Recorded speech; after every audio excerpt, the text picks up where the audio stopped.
It was the last place anyone would expect something horrible to happen. For years, the Crystal Lake Community Pool had been the go-to spot for summer afternoons, swimming lessons, and kids' birthday parties. Nothing about it screamed dangerous, much less haunted. The water was always clean, the lifeguards friendly, and the concession stand sold the best frozen lemonade in town. It was a normal, family-friendly place. Or at least, that's what I thought before I took the job as the night cleaner. I should have known something was off the moment I started. The night manager, Rick, seemed too eager to hand me the keys, like he couldn't wait to leave. "You'll be fine. Just make sure everything's spotless for the morning crew," he said, his eyes darting toward the pool as he spoke. "Oh, and stay out of the deep end after midnight. Just a tip." He chuckled nervously, but I didn't find it funny. "Why?" I asked, half joking, expecting him to brush it off. He stared at me for a moment too long. "You don't want to know," he muttered before heading out, leaving me alone in the vast, echoing hall of the pool building. I chalked it up to Rick trying to mess with the new guy. Pools are creepy at night. No big deal, right? The first few nights went by without incident. I'd mop the tile floors, scrub the locker rooms, and check the chemical levels in the pool. But that uneasy feeling never left, like I was being watched. The still water always seemed to shimmer, even when the building was silent. But I ignored it. Until the fifth night. That was the first time I saw the ripple. It was close to midnight. I had just finished cleaning the locker rooms and was about to check the pool one last time before clocking out. The lights in the pool area were dim, but the water was still, calm, the way it should be. Then, from the corner of my eye, I saw something. A small ripple near the deep end, as if something had broken the surface. But no one was there. I walked closer, staring down into the dark water. The ripple had faded, but the feeling of being watched intensified. The hair on the back of my neck stood up, and a cold chill crept over me. I told myself it was just the filtration system kicking in, that the water was just shifting because of that. But I backed away, hurriedly locking up and leaving without looking back. The next night, I couldn't shake the unease. That ripple shouldn't have been there. Pools don't just move on their own. I decided I'd do a quick shift and get out early. I avoided the deep end as much as possible, but I could feel it pulling at me, like there was something down there, waiting. At around 11:45 p.m., as I was wiping down the poolside chairs, I heard it. A splash. Not just a little one, like someone tossing a pebble in the water. This was the kind of splash you hear when someone jumps into the pool. My heart pounded as I whipped around, my eyes scanning the surface. The water was still rippling from the splash, but no one was there. I stepped closer to the edge, peering into the deep end. The water was dark, too dark. The pool lights seemed to fade out in the deep end, leaving it in shadow. Something was wrong. I could feel it, a heaviness in the air, like the room was holding its breath. Then, I saw it. A hand. It was pale, almost translucent, and it reached up from the bottom of the pool, the fingers long and thin, like they'd been underwater for far too long. At first, I thought it was a trick of the light, but then it moved, slowly, deliberately.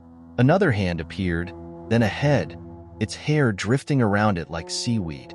The figure was rising, slowly, inching closer to the surface. I stumbled back, my legs giving way beneath me. There was no sound but the gentle lapping of water against the pool's edge.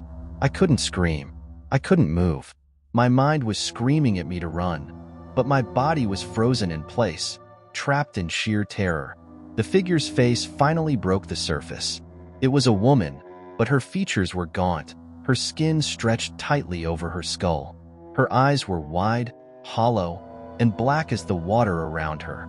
She looked right at me, her mouth opening in a silent scream.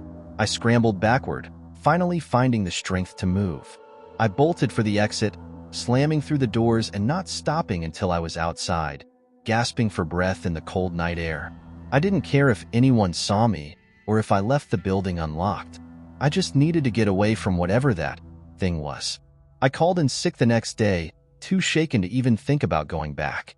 But that night, as I lay in bed, trying to convince myself it was a hallucination, my phone buzzed. It was Rick. "Did you see her?" My blood turned to ice. I hadn't told anyone about what I saw. My voice shook as I replied, "What the hell is going on, Rick?" There was a long pause before he answered. "They never tell the new guys, because no one would take the job if they knew. But there was an accident here. Years ago, a woman drowned in the deep end, late at night. The lifeguard on duty was supposed to be watching her, but he wasn't paying attention. By the time anyone noticed, she was gone. That doesn't explain what I saw," I snapped. Rick sighed. "I know it sounds crazy, but she's still there. She comes back. Some say she's looking for help. Others say she's trying to drag someone down with her to take her place. Whatever you do, stay away from the deep end after midnight." I didn't go back to the pool for a week after that, but I couldn't shake the feeling that something was unfinished, that I needed to understand what had happened. So, against my better judgment, I returned one last time. It was a mistake. The pool was quiet when I arrived, the water perfectly still. Midnight came and went, and I told myself everything would be fine if I just stayed out of the deep end. But something kept pulling me closer. The water seemed to ripple slightly, as if beckoning me. I couldn't resist. I walked to the edge of the deep end, staring down into the water. The room was cold, unnaturally so, and the lights above flickered slightly. Then, without warning, I felt it, a hand around my ankle. I screamed, but it was cut off as I was yanked into the pool. The water was freezing, but it wasn't the cold that scared me. It was her, the woman. She was right there, under the surface, her black eyes wide and empty. She was pulling me down, her fingers digging into my skin. I thrashed, kicked, tried to scream, but the water filled my lungs, choking me. The last thing I saw before everything went black was her face, twisted, angry, and smiling. When I woke up, I was lying on the pool deck, gasping for air. The lights were on, the water calm and undisturbed, but my ankle was bruised, the marks of her fingers still there, dark against my skin. I quit that night, leaving the keys on the desk without a word to anyone. But even now, weeks later, I can still feel her watching me. Every time I pass a body of water, a lake, a pond, even a bathtub, I see her reflection just beneath the surface, waiting. And I know one day, she'll come back for me. She always does.